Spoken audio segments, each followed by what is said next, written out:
Ladies and gentlemen, today's episode has a brand new sponsor, and it is Tinfoil Hat.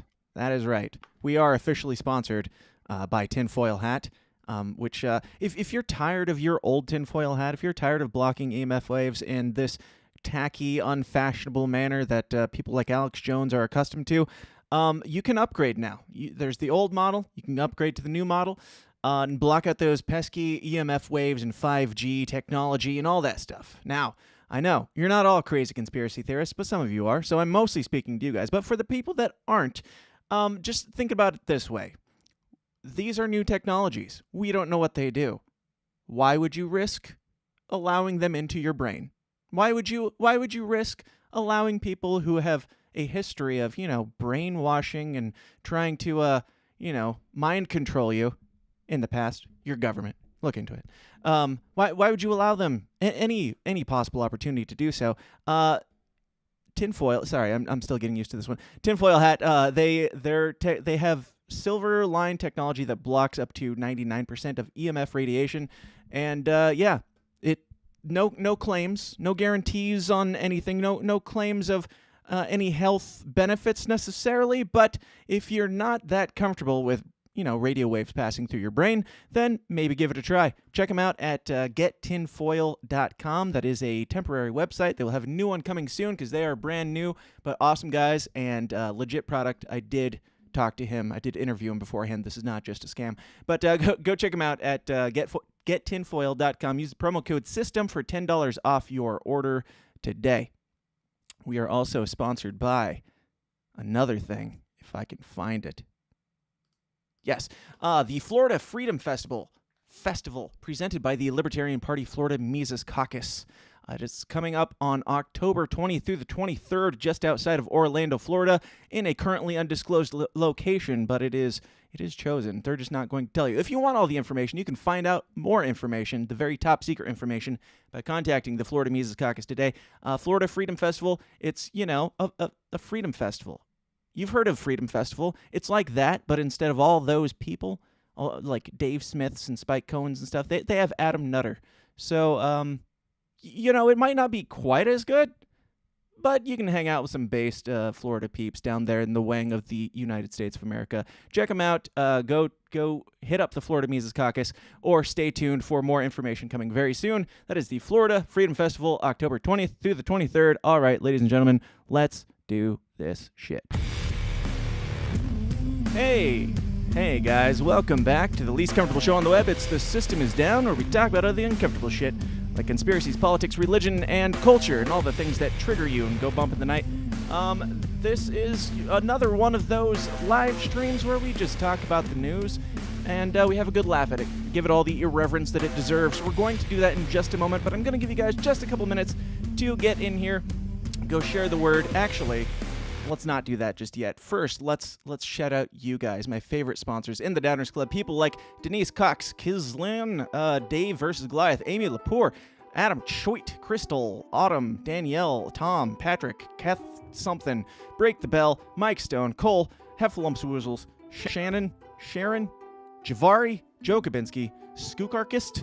A lot of people in there. If you'd like to be a part of our cult, go join the Downers Club at patreon.com/thesystemsdown, where you'll get more weird, more raw, more offensive, more weekly content, including the bonus episodes. I will at least be doing an after party. If Reed bails before then so be it. But I will be doing an after party and keeping the party going. So if you want all the bonus content, you want to support this show because nobody else allows me to be supported, go to patreon.com/thesystemsdown and sign up for the Downers Club right now. Do it right now before you miss the after party, because we've got a good one scheduled. But go share the show with your friends. We'll be right back after this with Reed Coverdale, and we will be roasting some news. Here we go. All I ask is, if we have to give these bastards our lives, we give them hell before we do! The tragedy of our day is the climate of fear in which we live. Talking about the Salomon Brothers building collapsing. I would ask the congressman to withdraw that comment and tell us that he didn't really mean that. Half the stuff is what I call nastiness. I don't know what I said. I did not have sexual relations with that woman. Bible demands that certain people be put to death. Seized or possesses weapons of mass destruction. 9/11 attacks were carried out by Al-Qaeda. Handle the truth. I remember that with that smoke. We are still here! We have to say yes to social justice.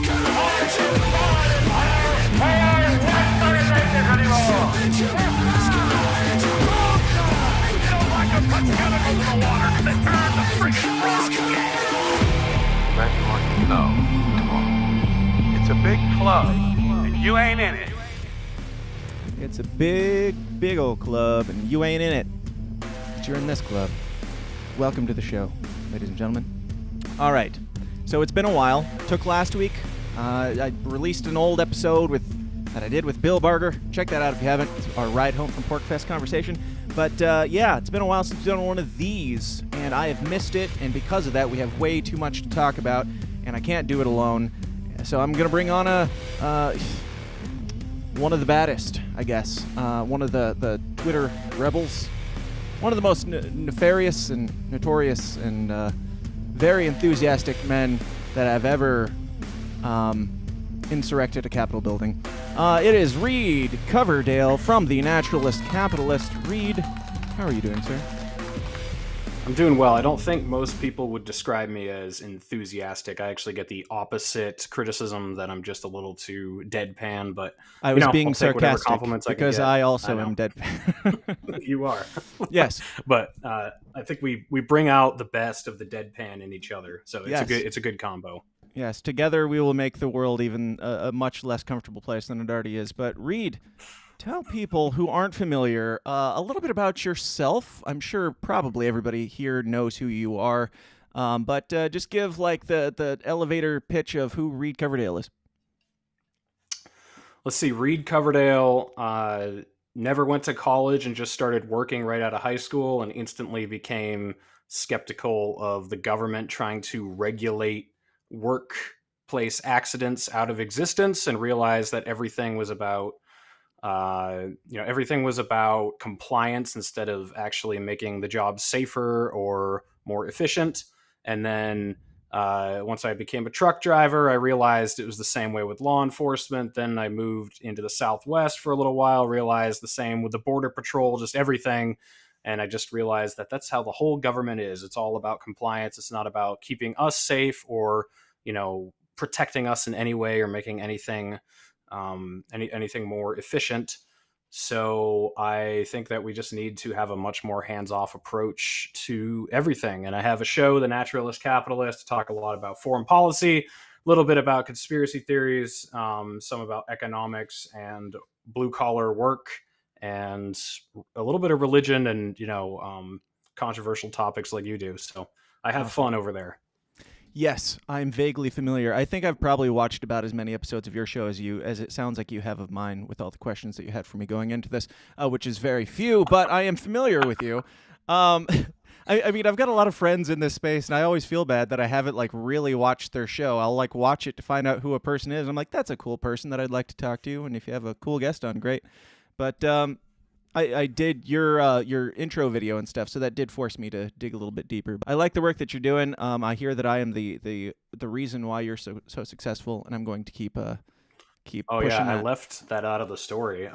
You did. I rose to prominence by pointing out the seemingly, or it should be obvious, that libertarians who agree on 99% of the issues should be able to put the dumb shit aside and kind of work together, but they're seemingly unable to do that.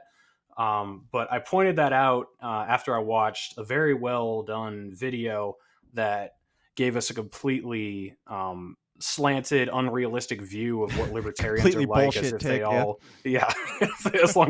as if they all get along and all are, united in one cause for liberty. And I shared it, tagged a bunch of people in it, saying this is what we should aspire to be this year. And I got famous off of it. And the guy who made the video didn't even get famous off of it. I got famous. And that off retard's of name his video. was Dan Smotz. No, it's cool. It's cool. That's the story. Yeah. It's bizarre to hear that, because I had no idea. Even like I've said multiple times, and I was on your show recently and said I wasn't that familiar with you. Yeah, it's weird because like you came out of nowhere, and I'm like, how the hell did this guy blow up so quick? And now to find out that it was because of the Liberty Unity thing, which I wasn't that familiar with at the time, but I had some spark in that apparently. I mean, propaganda is, it's powerful, and I can accidentally propagandize people, which that was kind of the intention. Was I know that these people don't necessarily get along. I was still kind of delusional as to like how much these people actually don't get along, but I was like, oh, they're all libertarians. Like maybe this will help. I had kind of the same goal in mind as you at the time because I was naive and young, like you were 2 years ago. Or well, whatever. The funny thing is, I didn't really put this together until we were at Porkfest a few weeks ago, and we were both drunk sitting in the Mises car, and I suddenly realized, hey, that video that I tweeted out, I'm pretty sure Dan made that video. So I went back and found a screenshot of the tweet, and then looked at the video title, and then found the video, and sure enough, Goulash Productions or Goulash Films or whatever. So. Yep. There it is. Son of a bitch. Anyway, let's get into some news. Reed, I don't know how familiar you are or aren't with this, but it doesn't matter. We're just here to look out the window, watch the world burn, and laugh at it while it does, because that's all we have left. Are you down for that? I'm down. I'm ready. Awesome. All right. Well, we always like to start off with some good news to really set the tone, set the stage, get people on a good up note. So that we can pull the rug out from under them and make them all sad and depressed, and it'll have more impact when we give them the bad news. But we have to start with good stuff, so of course that will be this week's Samantha Bee's Full Frontal canceled in latest late-night cutbacks. In a very, I guess, I don't know, I would call this obviously like misogynistic, sexist. She was like the only, she just got to the glass ceiling, and then she splatted into it, it seems like. Reed, how familiar are you with the best late night show a woman has ever made, Full Frontal with Samantha Bee? So I think, how long has she been doing a late night show now? I think it was like 7 or 8 years. All right, way so longer than it warranted. Yeah, I think I actually have only seen stuff from before she had a late night show. She had something else before that, right? Didn't she just have a regular comedy show or something? Or I don't know. I know she was like she worked with like Jon Stewart or something, or one of those guys on their show in the past. She was like, I don't know, the correspondent or something on one of those comedy shows. But I didn't know much about her until I watched a couple episodes when it first came out. I was like, what is this? I was curious, like, a little bit of edgy political stuff. I got about 2 or 3 episodes, and I'm like, this is just shrill and awful. Like, and I wasn't like, the edginess wasn't existent very much. It was just kind of, it wasn't very impressive from what I've seen. Yeah, I wasn't like super knowledgeable on politics at the time, so I'm like, yeah, let's find some information. Even me at the time, I was like, this isn't it. this just ain't it. Try again, ladies. Have you seen her coverage of the Libertarian Party convention from 2016? Because that is one of the ones that sticks out. Was that I did see when Gary Johnson went on? Or... Yeah. Was that when she was already a late night host, or was that before? I'm pretty sure. So I guess I've probably seen 2 or 3 episodes, but that's one of the ones. And I actually thought that was pretty funny, but that was pretty easy material to work with. I mean, you've got people complaining about toaster licenses, and you have Vermin Supreme, and you have Gary Johnson, who's the guy kind of headlining the show for you. So pretty easy to be ridiculous, but beyond that, I wasn't very impressed. Vermin wasn't in that campaign, or wasn't in that. I thought running. I thought he was at the. Was he not at the convention? I thought he was. He was probably there, but he wasn't like doing the serious campaign that he did in 2020. I mean, he wasn't running at all. He's been running. He ran for as 30 years. Right. He ran as a Democrat that year, but I think they invited him to the convention, and I think that's actually where this whole Libertarian Vermin Supreme thing started, because he realized he wasn't as hated as he thought he was going to be. But could be. Anyway, more good news, actually. We've got a bonus good news here. With Sri Lanka, protesters have burned down homes belonging to 38 politicians. Reed, how much do you know about the Sri Lanka thing? Because I know very little, and I just keep seeing the headlines. I'm like, I don't care what it's about. Based. Like, doesn't matter to me. Just keep it going, guys. Yeah, so I asked some experts in foreign policy if they thought this was organic or had some sort of CIA probing going on, and they didn't know. So there's a good chance it was completely organic, and in that case, completely based. they kind of put us to shame. Their January 6th was a lot cooler than ours. Yeah. And it looks like they're burning down politicians' houses instead of the local tire repair shop, which I think, bites at the head of the snake a little bit more directly. So they're focused. Kudos. Like, yeah. Good job on the focus, guys. Like, when BLM burned Which down was the my cop shop, biggest. I was like, all right. At least you're, focused. Keep that. No, exactly. Not Starbucks, not AutoZone. They have nothing to do with this. Anyway. Yeah, and then even like the Trump supporters on January 6th, I wasn't really supportive of their cause, but I was like, you guys are going after the right building here. So, congrats. That's an upgrade. Right. What you're doing is stupid. Very, very stupid. But at least you're focused. So exactly. It's all effort. about the focus. That's really right. most where it comes from. Well, I say A for effort. It's more like D for effort because the effort wasn't even all that good. But yeah. No. Anyway. Yeah, that was pretty minimal effort as far as insurrections go, but focus still good. Right. So that's right.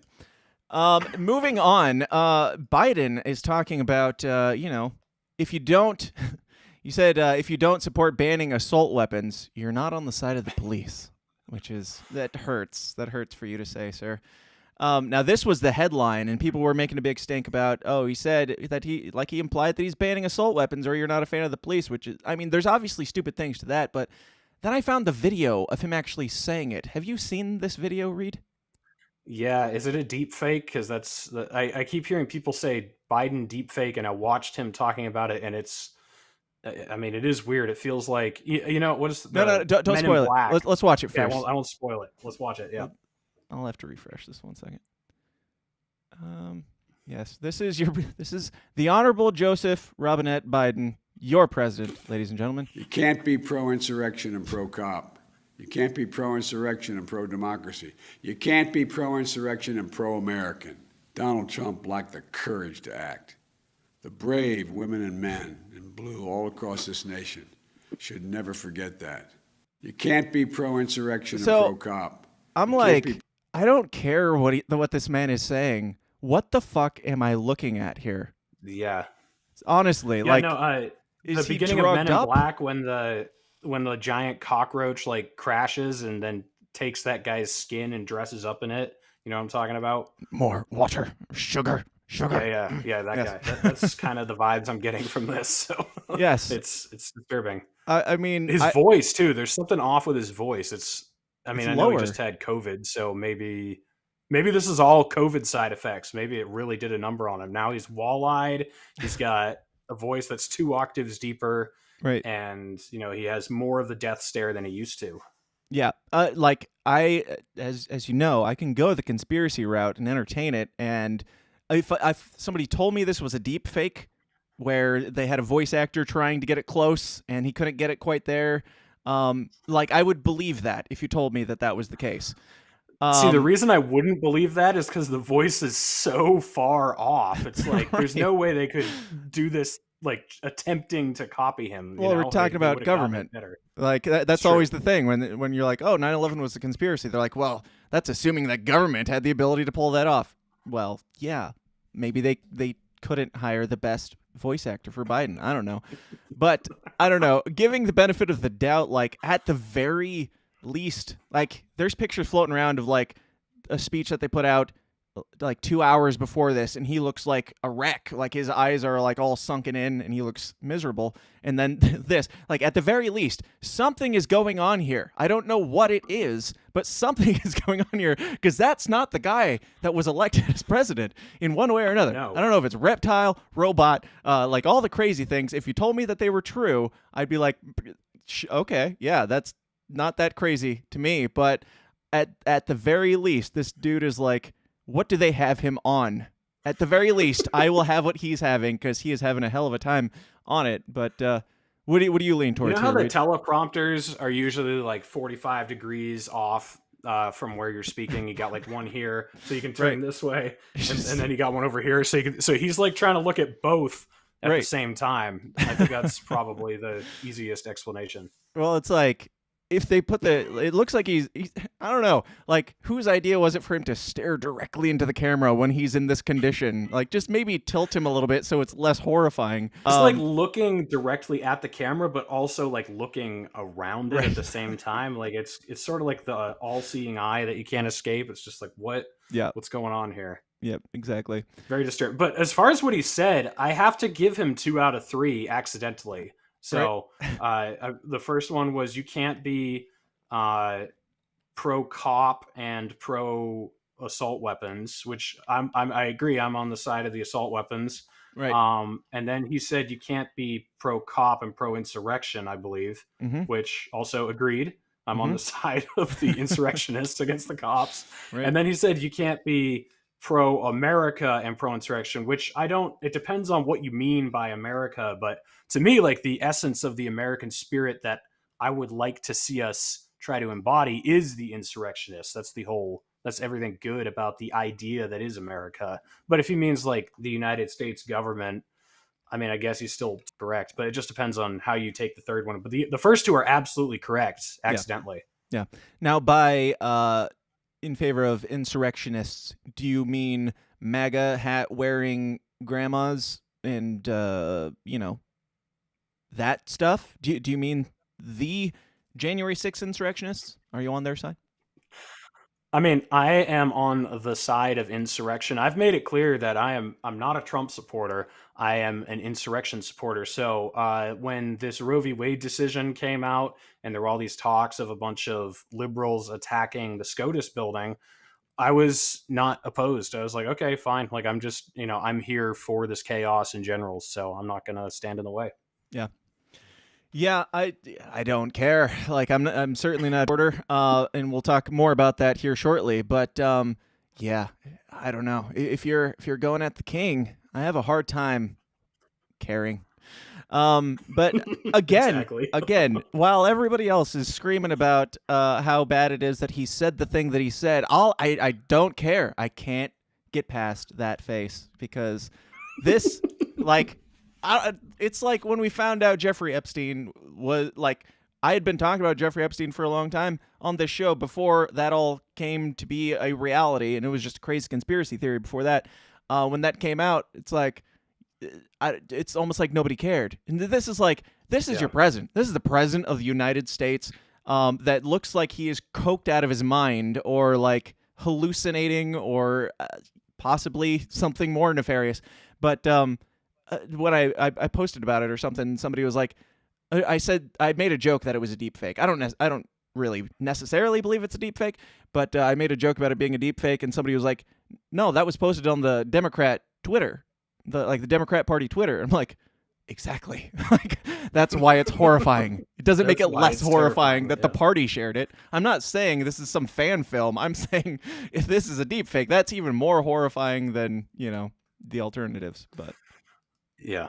I went on Justin's show last night and we were talking about the culture war and how what'll happen is the Democrats will insist that men should compete in women's sports, and then the Republicans will counter them on that. So what they do is they intentionally create this tiny distraction and get everyone to just get into this crazy frenzy argument over it and ignore the bigger picture. And that's kind of what's happening with this. Like, your whole point is this a zombie? Everyone's like, yeah, but did you hear what he said? Yeah, no, what he said was correct. No, it wasn't. Yes, it was. No, never mind. I give up.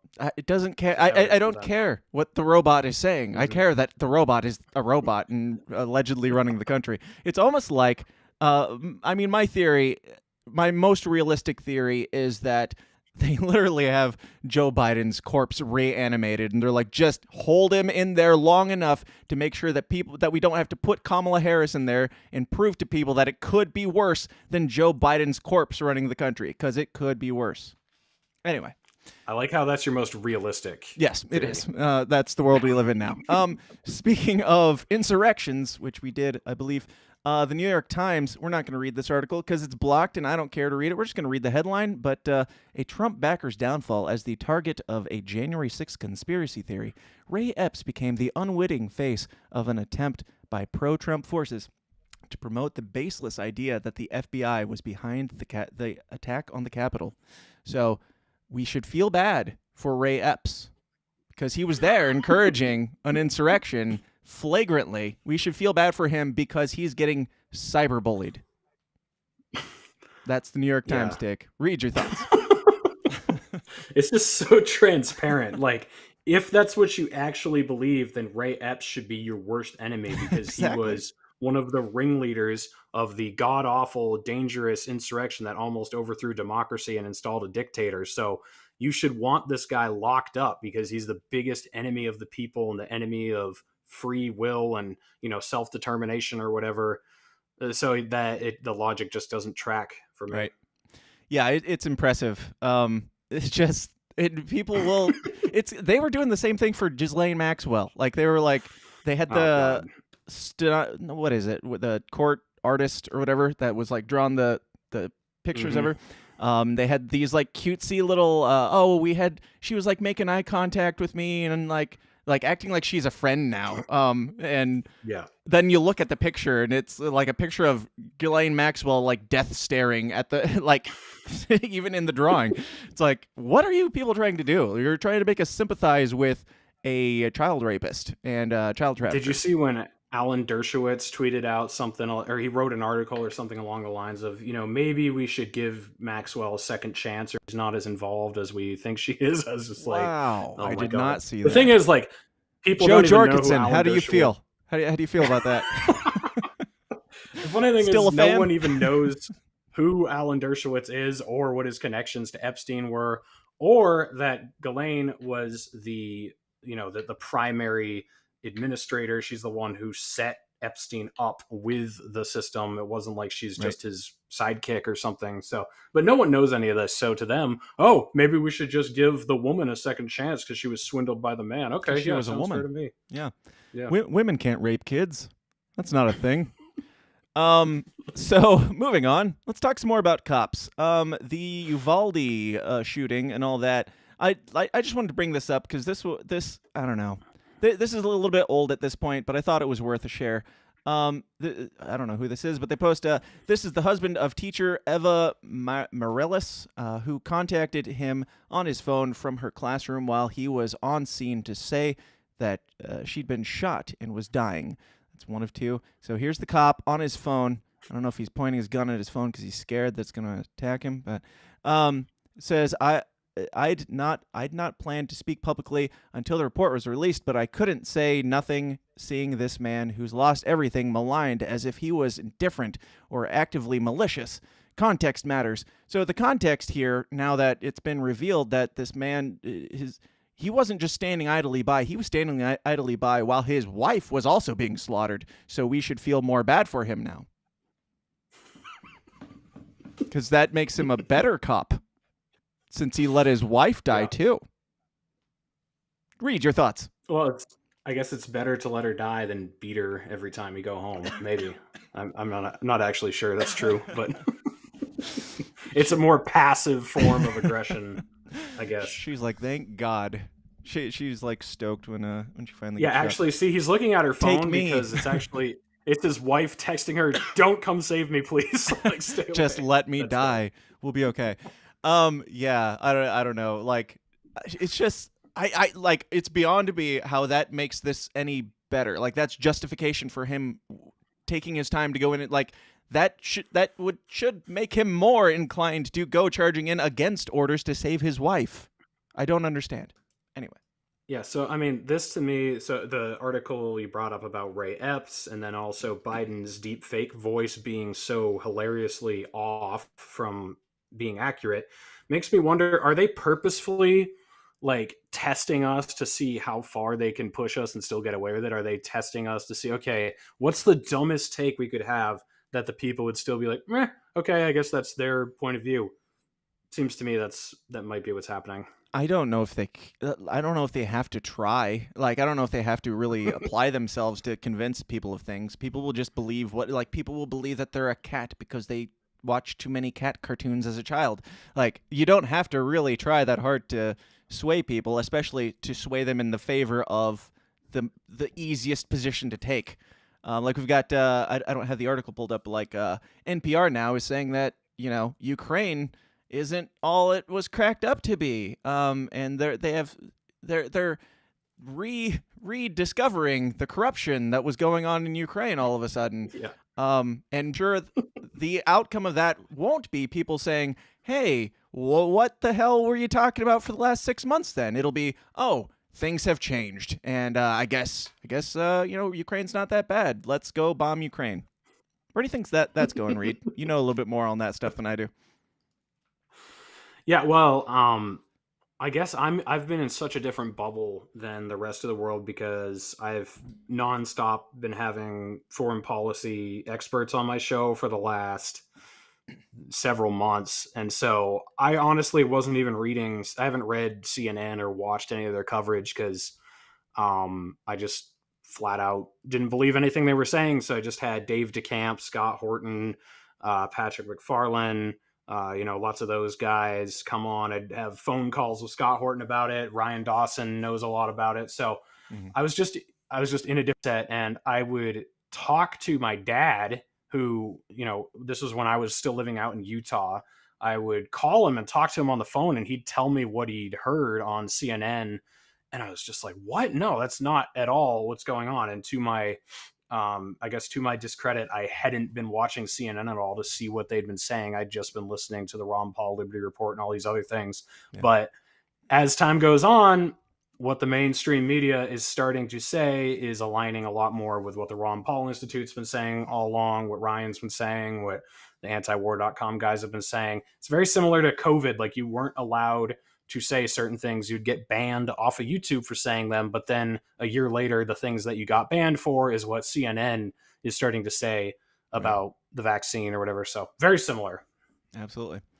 Yeah. I'm just wondering how long it's going to take for that to actually become a thing and for the Ukraine flags to be removed from people's profile pictures. That'll be refreshing.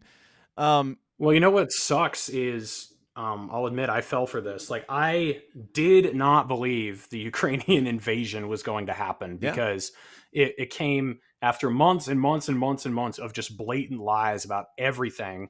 And then I was even criticizing all the people who were falling for it. I was like, what have they told you over the last year and a half that's been true? And now you're just going to gobble this up? And then Putin fucking invaded Ukraine. So I was just like, fuck me. Like, I was the most, it just sucked. But that was a lot of years of credibility for the anti-war movement that just evaporated. And I was like, God damn it. If you guys could have this same attitude when Bill Kristol's wrong about, he's wrong 95% of the time, but we're wrong once, just about a detail. And that's it, Or I wish you guys could be more upset with like Reason Magazine for everything. So I don't know. I was going to say something else on that, but let's read a comment here. Lithium says the sex trafficking is a distraction from the espionage and blackmail. I wouldn't say it's so much a distraction as it is part of the espionage and blackmail. Like that. I don't know. You say yes. What's your thought? I think I know what he's saying though. Like the blackmail the sex trafficking is obviously horrible, and everyone who is involved in that should be thrown in prison. But a lot of people are missing the broader point of what's going on here. Why was the blackmail and sex trafficking taking place? What were they blackmailing people for? Was it just for personal favors, just to rise up in the industry and gain more political prominence? Or was it, I would say it was more about foreign policy interests of Israel, because you can track Epstein's property to Les Wexner. He financed, I think, just about all of Epstein's properties. Epstein bought them from Wexner for like $1. And then you look at the Wexner Foundation, which is a heavy proponent of Israeli foreign policy goals. They really pushed for the war in Iraq. They've pushed for the war in Syria. They want all these interventions that benefit Israel. And then you look at the people who are being targeted as people in the government, people in the media, and people in science and tech. And so if you basically own all those people, and you can, blackmail them into saying whatever you want them to say, then it's very easy to sell a war. And if you look at the Iraq war, the unopposed rhetoric for going into Iraq and invading it was ridiculous. And so I think it's, if it's not what happened, it needs to be aired out and explained how that is not what happened, because That looks like what happened to me. I like it. Yeah. Like, if it was blackmail, what were they blackmailing them for? That is a very large question. And even if it wasn't blackmail, sure, it might be a distraction. There might be more to it, but at least let's start with caring about the sex trafficking. Like, I don't think it's just a distraction from that. It's like a heinous crime that they were committing on children. So take them down for that. Take them down for the thing above that. I don't care what you take them down for. Just take them down. But it's kind of like 9/11. Like, yeah, 3,000 people died in the towers, but why did that happen? What events made that possible? What did people do as a reaction? It doesn't mean the victims' lives don't matter. It just means, like, look at the bigger picture, why this happened and what it led to, I guess. It's sort of the same idea. Right on. Now, guys, in the chats, if you're not familiar, I'm not allowed to take super chats. So if you have a super chat that you would like me to read, put in all caps, fake super chat, and then give me your comment, and then I might read it. If you're in the Downers Club, I'll be more likely to read it. But I'm not going to read all of your, conversations and everything. But if you have something important to say, please share it there because you are a part of this as well. Now, I was going to transition out of the last article, which was about cops, into this next one. Now we've completely bungled that transition. So speaking of cops, that shooting in Uvalde and all that, it's okay. Now it's bad, guys. School shootings are bad, but we might have a solution. It's not less guns, actually. I think we have a better solution here.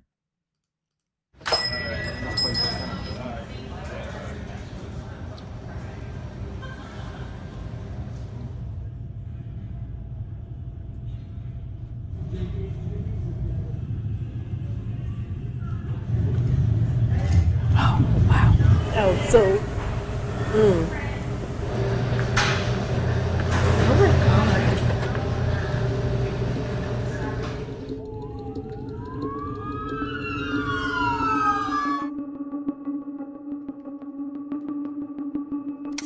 Several victims of that active shooter.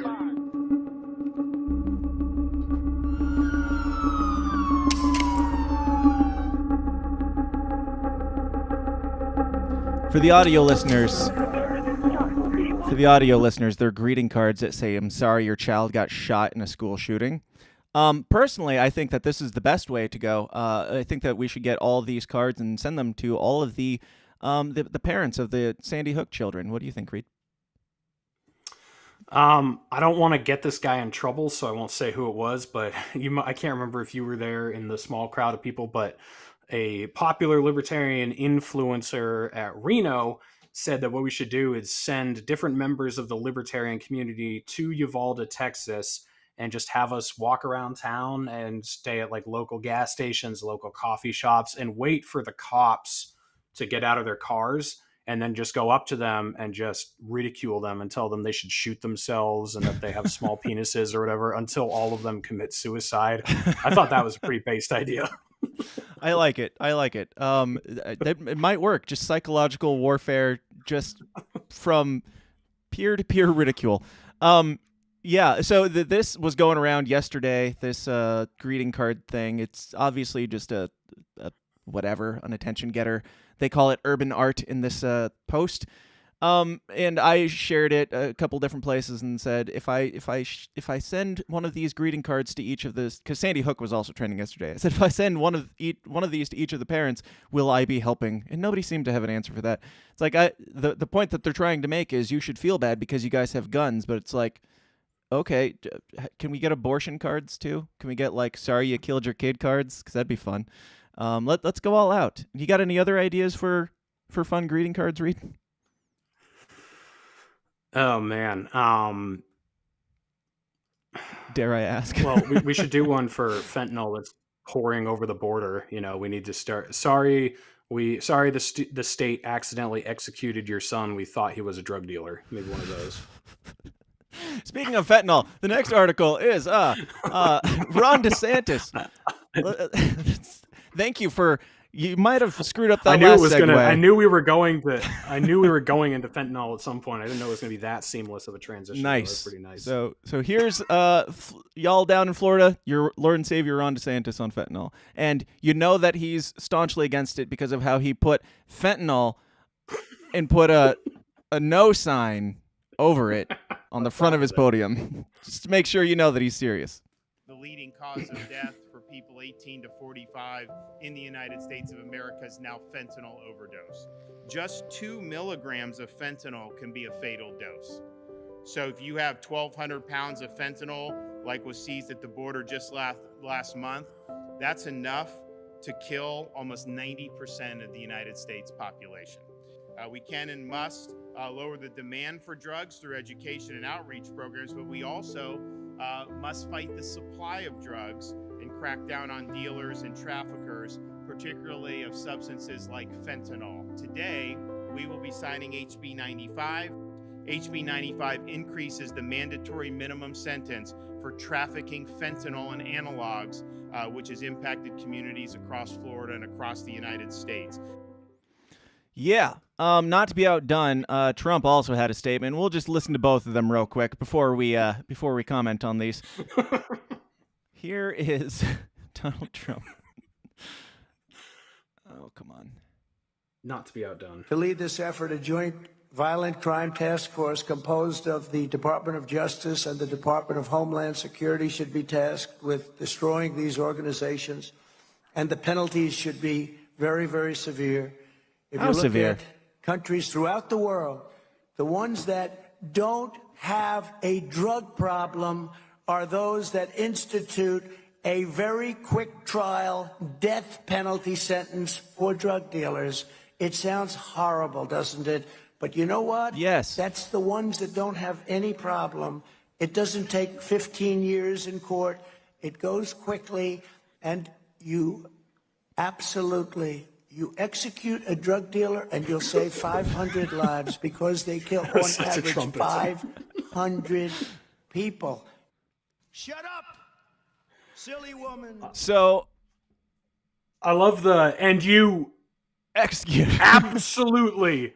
And then he doesn't even go on a rabbit trail. He just goes kind of back to what he was saying before. Yeah. I love those bits, Yes.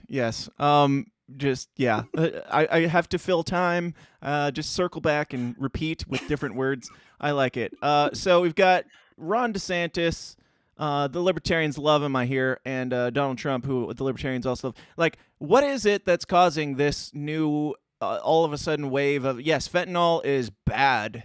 That goes without saying, but now we've got some Libertarians that I've seen who are like, yeah, fentanyl is pretty bad, you guys. And it's like, yeah, it is. So is all the other drugs that we've been pushing for the legalization of. Reed, what are your thoughts? Heroin just got less bad, I heard. Heroin's not that big of an issue anymore. No, well, Dan, ISIS is pretty bad. China is pretty bad. Transgenderism is pretty bad. So these are all things that I think we should just be, putting to death. Just gonna sneak that in there. Yeah.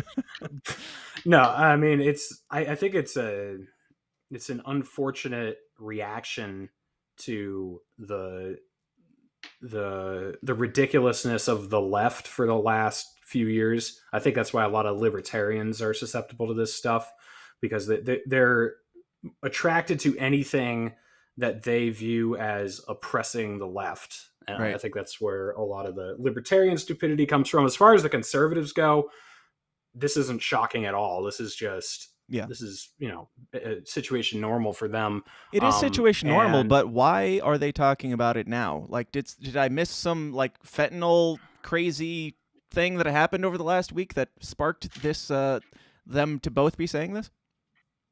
I don't think so, but why do you need to spur any authoritarian tough guy hoo-ha for them? Why are they both having the same same talking points all of a sudden? Oh, on this issue? That's because I cannot wait for the Trump versus DeSantis primary in 2024. I have been wishing for it for a long time, and it looks like it might be shaping up to be a reality. People say that if Trump runs, DeSantis will bow out. I'm not so sure about that, and I will love that bloodbath. I don't even care who becomes president. I just want to see the chaos and the blood sport. It's just going to be incredible. Even if it results in Hillary Clinton for president in 2024? I don't care. It would be worth having her as president to see that primary. Yeah, I want Hillary Clinton debating Joe Biden and Donald Trump debating Ron DeSantis, and then whoever comes out of both sides of those, the debates will be beautiful between them, and just watch them eat each other alive in their glorious cannibalism. But yeah, do you think that like my brain automatically goes to, why is this coming up now? Like this isn't like a hot button issue all of a sudden. Do you think that, I don't know who said it first, but do you think one of them was like, which seems like it would be Donald Trump saying it second, like Ron DeSantis comes out against fentanyl with that very edgy no sign over fentanyl on his podium, and Donald Trump's like, oh, that's it. That's a good point. I'll do you one better. We're going to execute them, line them up, shoot them in the face, all the drug dealers. I love how he says, like, and doesn't that sound terrible? But it works. Like, if you kill people fast, it works. Like, lots of countries all around the world do that. It's right. Like, yeah, we know.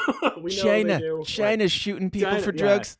China doesn't, like, he does. I'm pretty sure he even says something about China not having a drug problem. It's like, later on he says he spoke to Xi Jinping about drug issues, and Xi Jinping told him that they shoot him in the face. And Trump was like, well, that's pretty based. I guess I'm going to do that. So it's kind of funny how much the populist right apparently hates China too.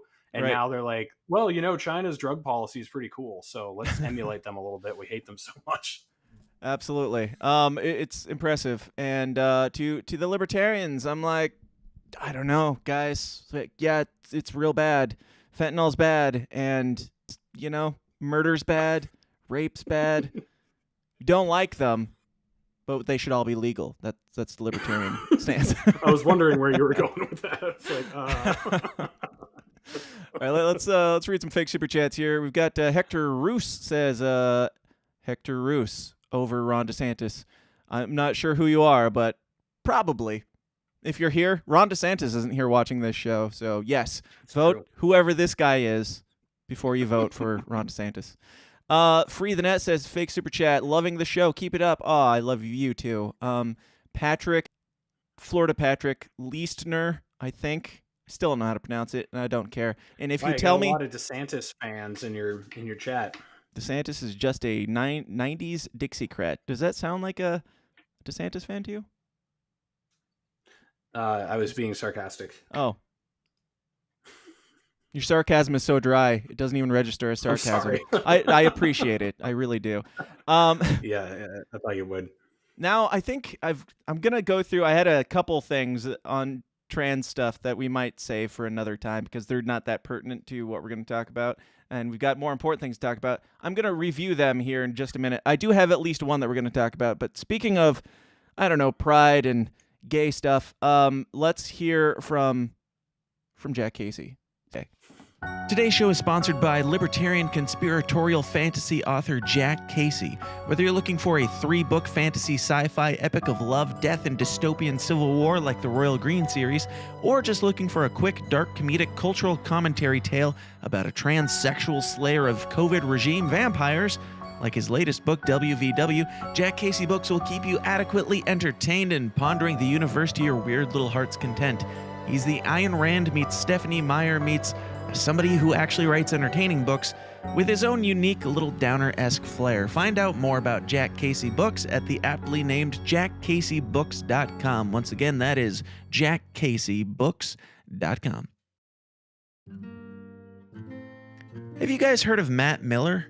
He's not only the guy who paints those amazing portraits of all your favorite heroes in the liberty movement and in pop culture, but he's also now an official sponsor of this show.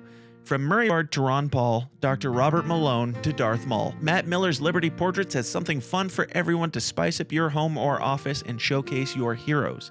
Go check out his incredible work at libertyportraits.com. Grab a print to impress your friends, hire him for a custom portrait, or bring him out to a festival to capture your event in real life in a beautiful and unique way. To find out more, just head over to libertyportraits.com. Once again, that is libertyportraits.com. Now, do you guys remember that very, that badass man's man that was, he was in a couple movies. He was in Fight Club and others. Named Brad Pitt. Pitt. That's the one. Yep. Brad Pitt was seen sporting the most fashionable and trendy of Mrs. Doubtfire costumes that I have ever seen. Some nice cosplay for the red carpet there. Yeah, wearing the skirt. They got him into this thing too. I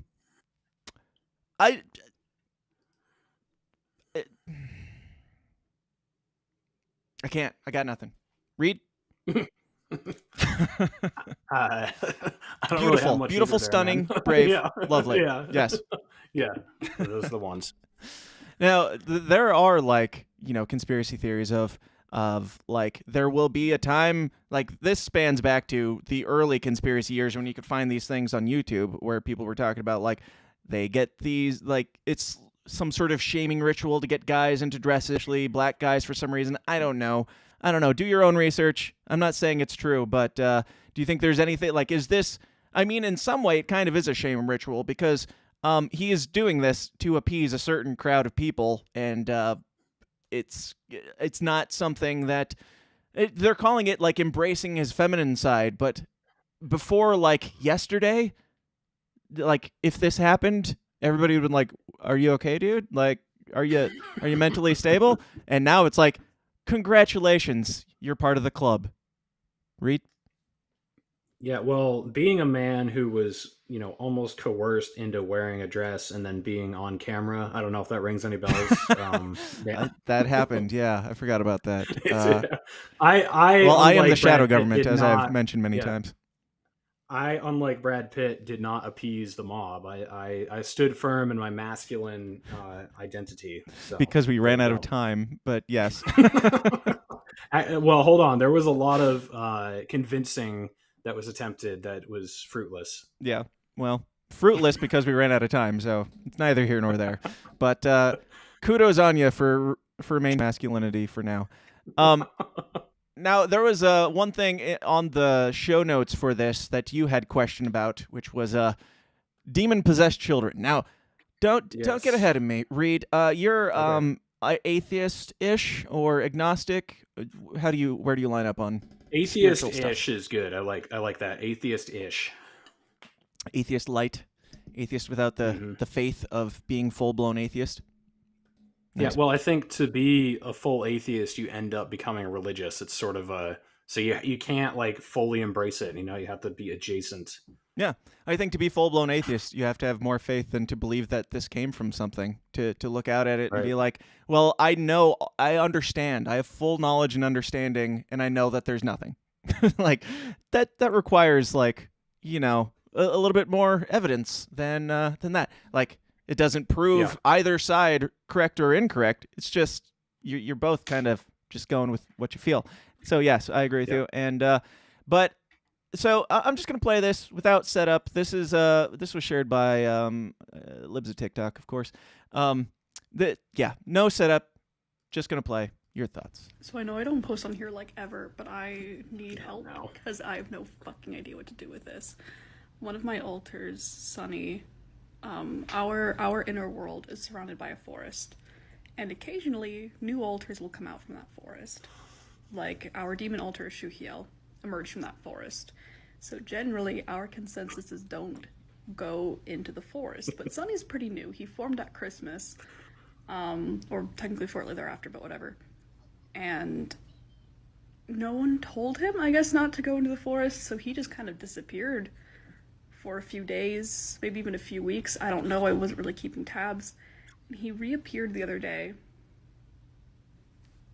with a dog. I don't think the dog is an altar. But he has a dog now. Like, is this a thing that can happen, or I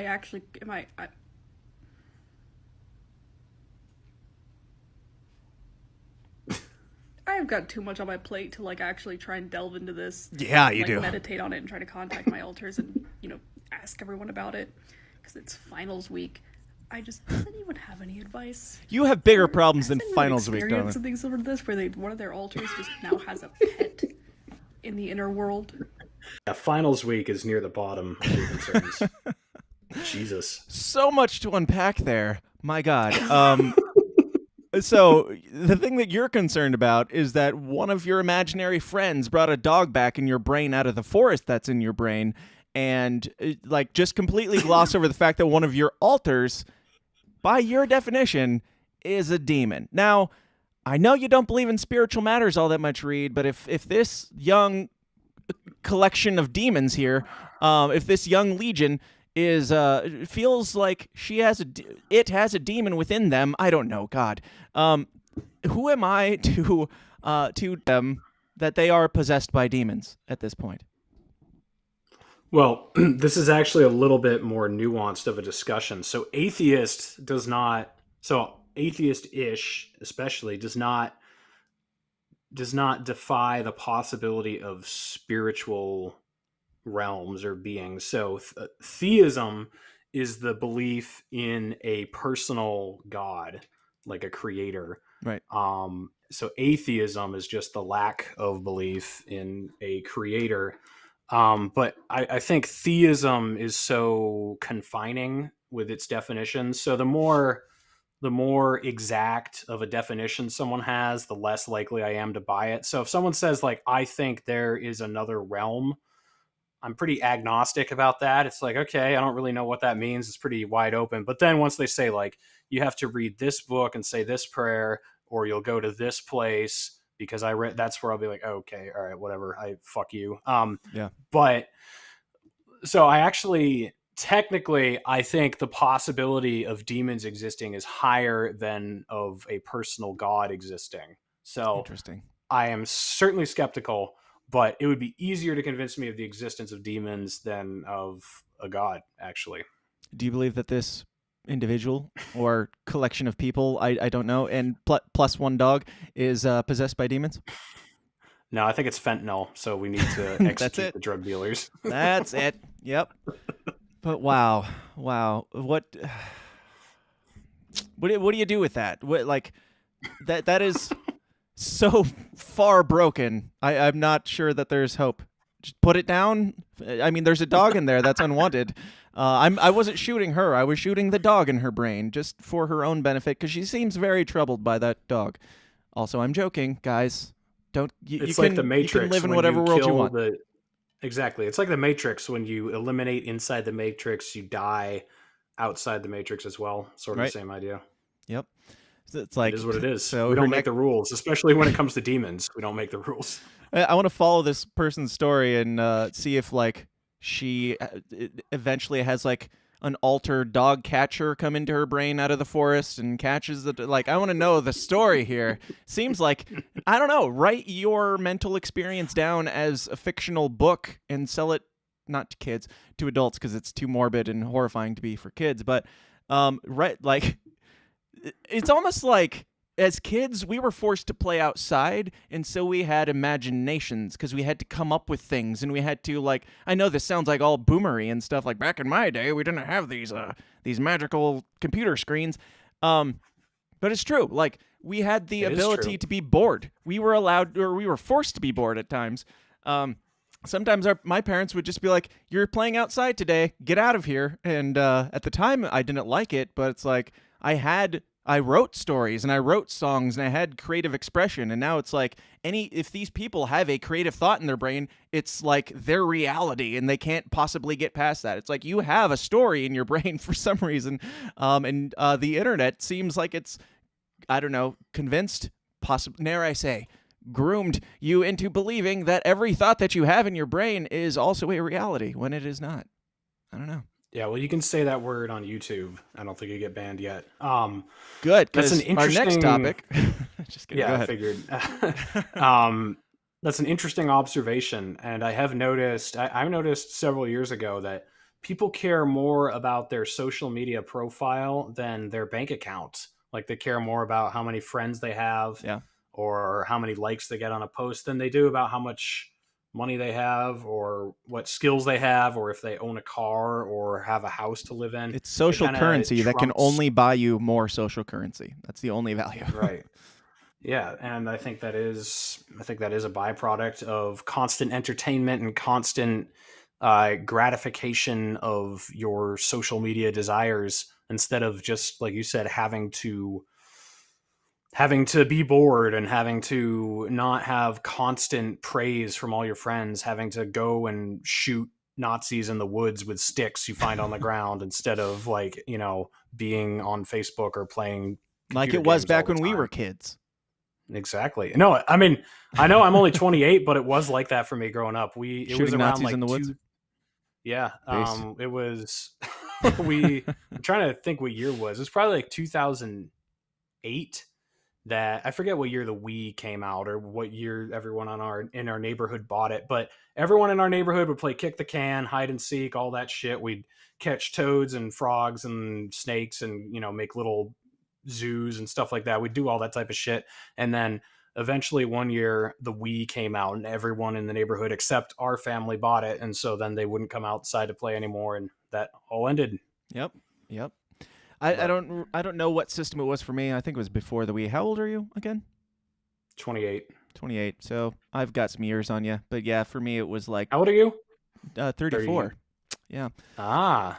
So I'm old, and we're in the same generation, though. We're both millennials. Yeah.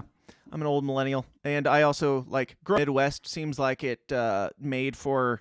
millennials here aren't quite as awful as they are, you know, out on the coasts, because we didn't have all the fancy, you know, gadgets and things until much later, it seems like. But, yeah, I don't remember what I was saying.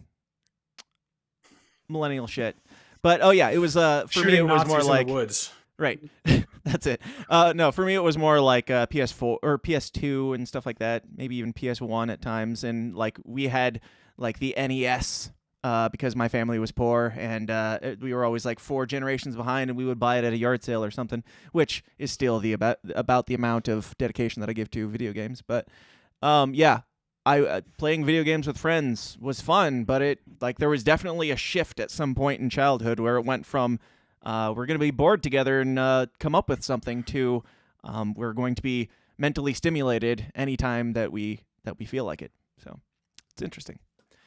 Anyway, speaking of groomer, I heard the moment that you found out that Twitter was protecting groomers, right? I think it was on the Jeremy Coffin episode of your show. Somebody mentioned it, and you were surprised, probably because you're not on Twitter. Mm-hmm. You're probably not on Twitter because you are a groomer. I guess that doesn't check out. That joke that failed. No. All right. So I'm super not groomer, so I'm not allowed on Twitter at all. Right. So the Twitter has begun banning people, including people like Tim Pool, for talking. I think it was an old post even from Tim that was something about grooming, and it was alleging groomership. Not to a gay person or to a trans person, because, like, it might have been to them or whatever, but it was because of the act of grooming, and because people have been using this flagrant groomer language, and it's been targeted at some people of certain orientations.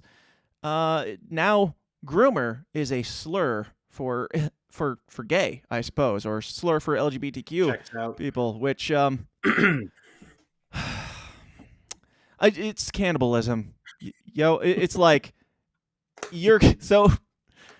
I mean, these are your words. Like, if we can't call a groomer, like, it's really inclusive to be able to call somebody a groomer no matter what their orientation is. You're the one saying that you can't say it because it's a slur for LGBTQ people. You're the one saying that LGBT, like, man, like, that's not what I would hang my hat on, or like want.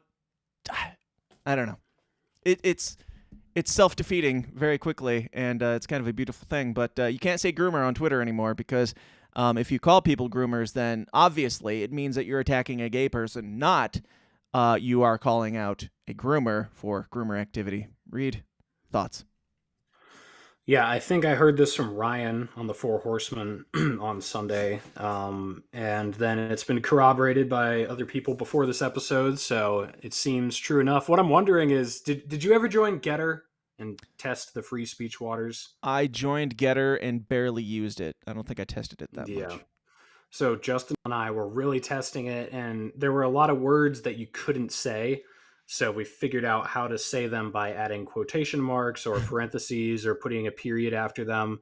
So I'm not sure if any of those algorithmic protections work with Groomer on Twitter, but I would suggest people give that a go just to see if that's the problem. In this episode, I did write it out, but I used numbers instead of letters for like the O's and things. So yeah, that's cheating though. You're not really spelling it. Like, well, we the other were really day spelling these words on Getter. So the other day when the whole Groomer thing was coming out, I did post like PetSmart was also trending at the same time. So I posted something about PetSmart that was just like a throwaway thing, and I was like, also I noticed that PetSmart has grooming on the front of their business. So I'm curious how Twitter feels about that. Just checking.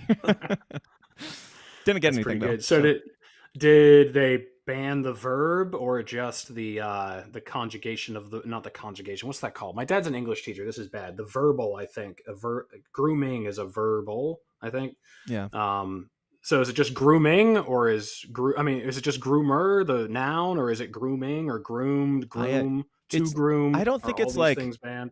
Officially. I don't think they've officially made a statement even on what it is that you can't say. I think it's more like people are one after another are noticing that they're getting their posts pulled for saying the word groomer. And so is it grooming is an idea, not an actual organization? Is that kind of what's going on here? Yes, which I mean is more true than Antifa, but it's true. So yeah, just it's wonderful. I was gonna. Damn it, Reed! You keep throwing off my thoughts. What did I do? Here. You keep throwing off my thoughts here. Sorry. So yeah, Tim Pool got after he got kicked off, like he got a temporary ban or whatever, and then he just deleted the tweet. And like it's not a hill to die on. Just come back on and make a stink. Like these people like Jordan Peterson being like, I would rather die than delete the tweet. It's like bullshit, man. You would not rather die than delete a tweet, and if you do, then you're an idiot and not worth following. But Tim Pool deleted the tweet, then came back on and just made a bunch of stuff about pedophilia instead, and keeps raging about how Twitter's actively protecting pedophilia, because that's perfectly fine to say. And I imagine that this is what I was going to say. I imagine it's probably more so like Jeremy Kaufman said the other night. It's probably more so like if you're calling somebody a thing more than it is just the word being used at all. The word. Yeah. So. Don't know. Yeah, I'm not a fan of suppressing speech about anything, because then all you do is incentivize more speech about that thing and validate the speech whether or not it deserves validation. So, I doubt the mass reaction to this is, grooming must not be a problem if I'm not allowed to talk about it on Twitter. Right. Like, they must have fixed the problem so that I'm not allowed to talk about it. That's how it always works. Yep, it stopped them. All the pedophiles were like, damn, well, there's anti-grooming laws on Twitter, so I'm not attracted to kids anymore. Now, speaking of groomers and pedophiles, and let me be very clear here, I'm not saying gay people are groomers and gay people are pedophiles. These things are not equated in any way whatsoever. Sure. But Twitter is the one that seems to be equating them in their rules here, because they're doing it. They seem to have a problem with it being used against gay folks. But if somebody's grooming, I don't care what your orientation is. I don't care what's between your legs. If you're grooming kids, that's bad. Period. And speaking of grooming, George Takei. This is from queerty.com, so you know it's legit. George Takei from Star Trek, as you very old people know. Has perfect response to right-wing grooming hysteria. He came out and, of course, in this they bring up the Don't Say Gay bill, which is a farce, and lots of other things. But, of course, it's a right-wing conspiracy theory, and like grooming in general is. But George Takei says they quote, groomed me to be heterosexual. They, quote, groomed me to be a heterosexual, I didn't change a thing. Still gay as a rainbow, sprinkle-covered cupcake. The only things gay grooming will ever do to a straight child will be better hygiene and more desirability from the other sex. Now, brave and bold of him. Do you remember Milo Yiannopoulos? I do. Do you remember what he got banned for or got depersoned for? I was not on. Wasn't it right after he went on Bill Maher's show? No, for I don't saying think it was that he got touched by older men and he enjoyed it. Yeah, basically. He was saying, Yeah. like, it's not uncommon for older men to help younger boys into that area, which, yeah, that is, a thing that happens commonly. He was just saying he was kind of making light of it. And then he did come out later on and said, it's that I wasn't saying that it was good. I was saying that that happens, and it happened to me, and take that as you want. But he was called a pedophile apologist, pedophile himself, all that type of stuff. And that was back in like 2016, 2017 that happened. And this has resurfaced, which I didn't even know about this at the time of that. George Takei, as they call him, Taco Bell spokesman George Takei, defends losing his virginity to a man at 13 because the man was, quote, attractive. And that was in February 21st of 2017. And now he's all upset because people are upset about child grooming. I'm not saying he's a pedophile apologist or anything, but at least maintain a little bit of consistency. Like, it's not even consistency from back when Milo got canceled to now. This is like the same year, within the span of a year, that George Takei gave his story, which is basically the exact same thing, and justified it, and Milo got depersoned for it. Well, there are some things, once you do it once, you are... So if you murder once, you're a murderer, right? It's not like you have to make a habit out of it. If you rape once, you're a rapist. You can't be a recovered murderer. There are other things you have to do them habitually to be considered part of that group or whatever. But is pedophilia apologism just a one-time offense, and then you're a pedophile apologist? How does that work? It's a good question. I don't know, and I don't know if I would call. I don't know. Would you call either of these people pedophile apologists? They're really. I mean, they're kind of like flowering it up. All I'm saying is they've apologized for pedophiles. So what I'm asking is, does that by default make them pedophile apologists, or does there have to be a track record and a habitual thing going on here? If they backpedaled like Milo did, I'm kind of like, yeah, okay. So at least you kind at least publicly you see that that's at least not a good thing. Which I don't think that he was necessarily defending it to begin with. I don't know. Both at one point were pedophile apologists at the very least. But it's a tricky one for me because it's like they're really just sharing their story and kind of making light of it. So it's apologizing for that one guy who did that one terrible thing with or to that person. But I don't know. What do you think? I'm not gonna say pedophile apologism is a one-time offense makes you the noun pedophile apologist. I think it's a habit thing, I guess, but I don't know. I don't want to be on the record saying that. So, pedophile bad. I condemn pedophiles as irrational and repugnant. Yeah, bad guys. I'm taking the brave stance. Don't like you. Yes, pedophile bad. Yeah. No, I mean, yeah, I think it's all weird. I remember when Milo got in trouble for that statement, and even though I don't think he should have been depersoned for it, I still was like, wow, that's pretty fucking weird. Yeah. So kind of the same for George right now. I think it's really fucking weird, but whatever. He's weird. Yeah, I don't know. It's whatever. They're probably both scumbags in real life. I don't care. It might have something to do with, them. I mean, just in case the wood chipper caucus finds this, wood chipper, both George Takei and Milo Yiannopoulos, just to be safe. We don't want any miscalculations here. Yep. And that's one gay dude and one straight dude. So we wouldn't even be called like homophobic or anything Milo's straight now. I'm pretty sure that's what he said. Wait. So that's another one. If you have gay sex once, does it make you gay, or is it a repeat offender thing?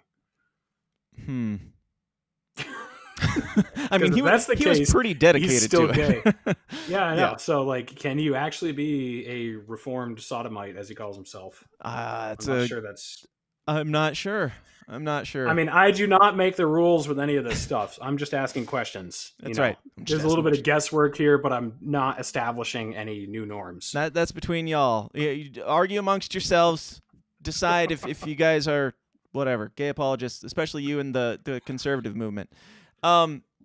So Hector Roos, whoever that is, says fake super chat, grammatical conjugation. Okay, I'm not sure what that's in reference to, but thank you. Joey Two Gun says Smotz will you be going to the Florida Freedom? Yeah, I already talked about that. I'm not going unless they pay for me to go. Speaking of, guys, you gonna pay for me to go? Because that could be possible. He says it's going to be dope. As kid-friendly house party. Wow, that you didn't have to tag. It's going to be a kid-friendly house party with dope. That doesn't sound like going to be a dope. I think he was trying to say dope-ass kid-friendly house party. You had me at dope house party. Yeah, the kid part kind of threw it off. It was like, whoa. Kind of like an oxymoron there. I don't know if there is a such thing as a dope-ass kid-friendly house party, unless you're like Milo Yiannopoulos or George Takei. George Takei. Fuck me. Anyway. Oh my god. Anyway, speaking of, penetration and that type of thing, here's Asteros. Today's episode is sponsored by Asteros Cybersecurity Services. These days, organizations of all sizes are targets for cyber criminals, disgruntled employees, or even nation-state attackers.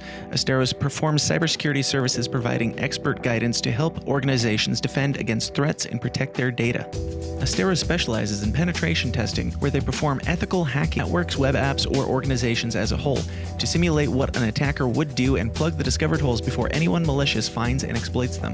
Asteros also specializes in vulnerability management, security awareness training, phishing simulations, cloud security audits, compliance readiness assessments, and much more. As technology expands, it becomes easier and easier to run a business, but if your security is not growing along with your company, then you're going to run into problems. If you don't personally have a company of your own, definitely pass this information along to someone who does, because for a limited time, Asteros is offering companies an attack surface audit completely free. Let Asteros discover potential entry points to your network and how susceptible your company or organization is to cyber attacks.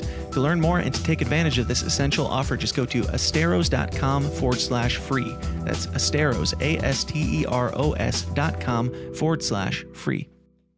Now, perhaps you've heard of this illness that's been going around. It's very dangerous and deadly. It's the worst pandemic of our generation. It's called COVID-19.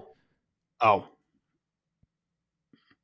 Sorry. It's a toss-up, depending on which political party you ask. But yeah. So, you've heard of COVID-19, right, Reed? I think so. Is that monkeypox or no? It's COVID-19. I think it's the straight version of monkeypox. Okay, it's more than 3 things ago, so I can't remember it anymore. That's right. We had monkeypox. We had fentanyl, and what was before fentanyl? The Ukrainians are losing the war, right? Or it was either that or I don't know. I can't even remember. So I did see another virus. Yeah, there was another virus trending on Twitter yesterday that wasn't COVID or monkeypox. I don't even remember what it was because I've lost count of what I'm supposed to be scared of. Was it monkey COVID? It might have been. That would be bad. But speaking of things that have absolutely nothing to do with COVID, okay? This has nothing to do with COVID, nothing to do with vaccines or any of that crazy conspiracy shit. But from express.co.uk, blood clots. Nothing to do with COVID. Let me be very clear. But blood clots now, heat can cause blood to turn sticky, warns expert. The one thing warns to avoid. Expert. Who's this expert? Doesn't matter. I love how they could just throw that in. Warns expert. Dude, yes. It might as well just have been that. A guy warned us that if it's too hot out now, you can get blood clots from that too. Well, this makes sense to me because when it's hot out and you pour a drink of water on the deck, it evaporates quickly. So, or paint dries quickly. So it makes sense that your blood, start to turn sticky. As it's been known to do over time. Yes. We've heard about this a lot. They're saying it like this is the first time it's been warm out. And now people are dying from blood clots, and it's probably because it's warm out, and that's obviously because of climate change. So it's your fault that you're dying. I love one this way or is another. Framed like an expert too. Right. Heat can cause blood to turn sticky, warns expert. Quote that sticky. Sounds like a professional analysis to me. Right. So Britain is facing unprecedented weather conditions, putting millions at risk of health complications, according to a doctor. just a doctor. One crucial, like if we're this far into this, even I would think that a name could have been dropped at some point. But hey, a doctor is a doctor, and they must be trusted. So an expert doctor says that heat can turn your blood sticky. Yes. One crucial step could prevent the blood from turning sticky and clotting. I know what that one step is, but it's probably too late for a lot of you. The fear of blood clotting looms large in the minds of many. The condition has many known causes, but one of the lesser-known triggers is exposure to extreme heat. According to one expert, there are ways to prevent blood clotting complications in scorching heat. According to the British Medical Journal, exposure to nope, still no name. I don't care about the rest of this. I just want to know if they actually named the guy, and also why this is the picture that they chose to use for blood clots. I think that is the expert doctor who warns that your blood can become sticky. He looks like an expert to me. He looks kind of like the guy in Independence Day. Right. That's that's kind of like experimenting on the aliens. Yes. Kind of looks like him. Yeah. So just put a pair of glasses on him. The peace guy, and get shoved up against the window. Is that what you're talking about? Yeah, that guy. The interesting picture choice. Old shirtless man with long hair who seems to be struggling in some way or another. I don't know if he's having sex. Yeah, but dude, he's got is that a big ball of COVID or a red blood cell behind him? Right. I mean, there's some sciencey looking blood type thing behind him, so it must be. This is an actual photo of a blood clot, I believe. It's definitely sneaking up on him while he's unaware, so it's yes. bad.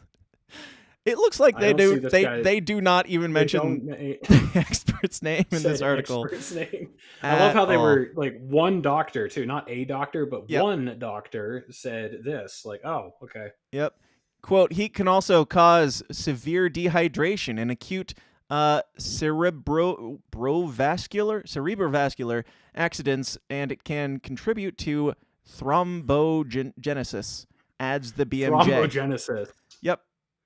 Adds the BMJ. That sounds pretty bad. It's a direct quote from somebody, but just know that this organization, they all agree, we don't need to get into the weeds on this as to who said it or what their background is or what their credentials are. Just know that somebody from somewhere said something and you should be scared. And also, signs of dehydration, in case you were too stupid to know, include feeling dizzy and lightheaded, feeling tired, and having a dry mouth, lips, and eyes. So, in case you didn't know, dehydration could include such symptoms as being thirsty. So that has something to do with this, I'm pretty sure. Also, you got to add you're going to feel your blood start to get sticky on top of all of those symptoms. Sticky That's blood. The new one. That's According right. to one doctor who we didn't name, who is a doctor expert, who says your blood can get sticky in the heat. That's right. But we might have a sold. solution. I don't know about you. I am completely sold. So this falls under the same blanket of just not really trying that hard. So, not giving two shits. Just say whatever. I mean, I feel like my show is pretty fucking lazy here.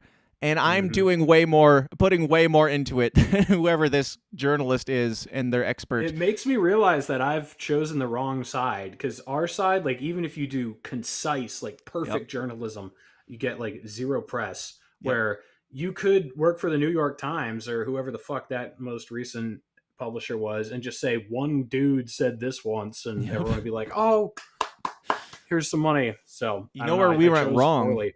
We went wrong in not calling ourselves experts.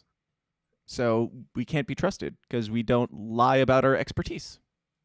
But That's if you're... I'm going to start to myself next time. So I fucked up about an hour ago when you asked me to introduce myself. I meant to say I am an expert on foreign policy, an expert on some conspiracy theories, an expert on the workforce, and an expert on, I forget what the other thing I said was, but I'm definitely an expert at it. That's what it was. Oh, I am an expert on those. Allegedly. I am. I went to an event where a Nazi fag was speaking. So nice. You're talking about Nick Fuentes. Oh, you're not supposed to say it. You can't say that name. Oh, in public. I'm sorry. Come on, man.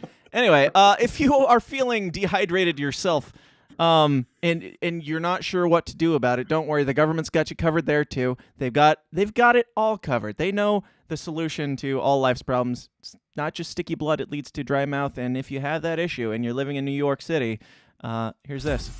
Hey, tap into good health. I never head out without my New York City tap water.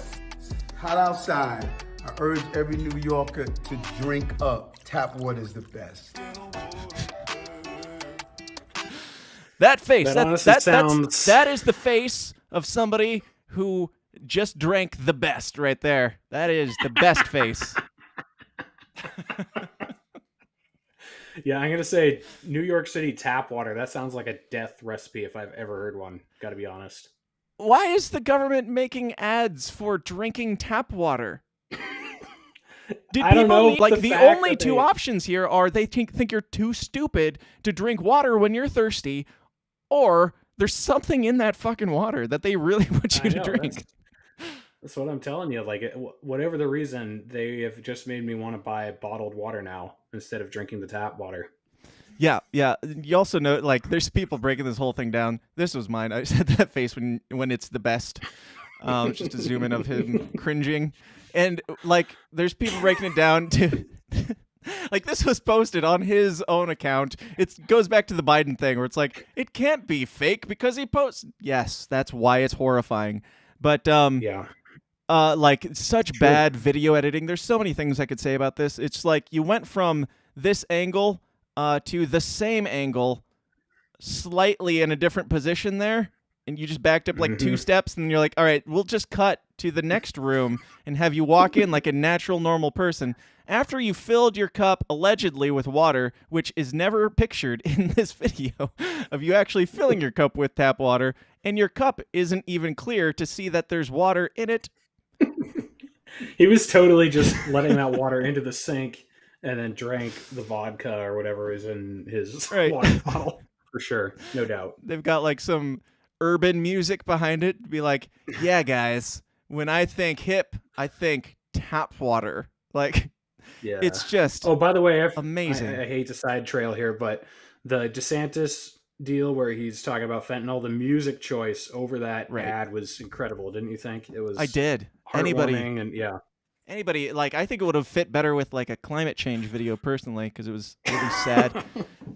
Yeah, for those that don't know, they used the same.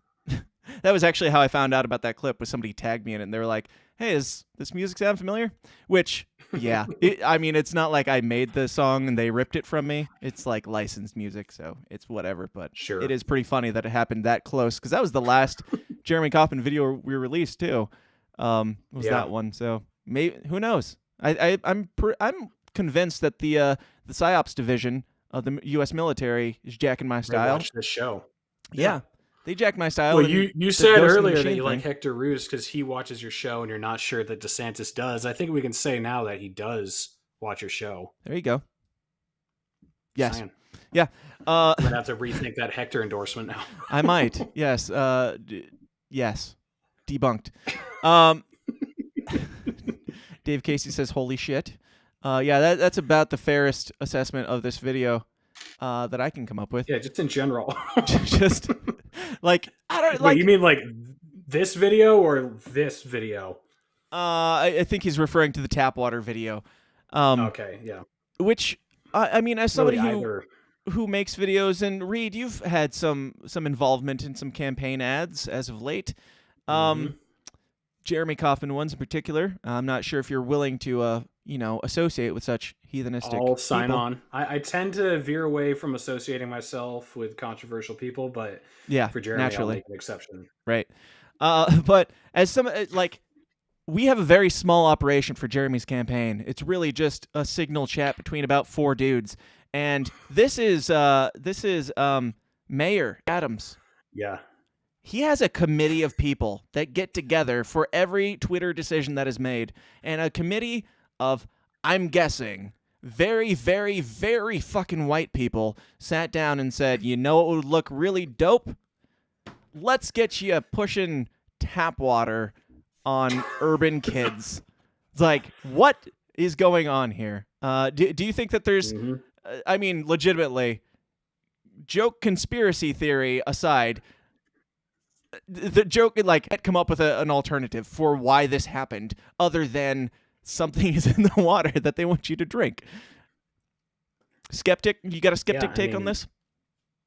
No, I mean, I tend to agree that, like, basically the government, if they want people to do something, they should just stop advising them to do it now. Because even if you don't have any ulterior motives, that is just our automatic guess at this point. So, like, you should have been telling us that Russia is definitely not going to invade Ukraine, and then we all would have been like, wait, is Russia about to invade Ukraine? We would have been much more interested in what you had to say. Definitely do not drink the tap water, because there's stuff in it. Like, oh, that tap water sounds delicious. Anyway, we got a couple more things here before we bounce out, but we do have to talk about President Biden, the honorable and wonderful, and God bless him. Which, before we do that, we have to open every main President Biden news story with this. And Corn Pop was a bigger big shot. Fags. You ain't black. What a stupid son of a bitch. It is the segment of the show where we remember Biden as he quickly and gradually forgets himself and where he is and what he's doing. But the honorable and respectful President Joseph Robinette Biden, he contracted COVID over the last couple weeks and allegedly is still alive. I think it's up for debate. We're told that he pulled through. Are you convinced that he pulled through, Reed? Well, do you remember when we didn't know whether or not Kim Jong-un had died like a couple of years ago? I'm at about the same level of certainty that Joe Biden is alive that I was that Kim Jong-un was alive. And it was not very high back then. I was making a lot of Kim Jong-un jokes.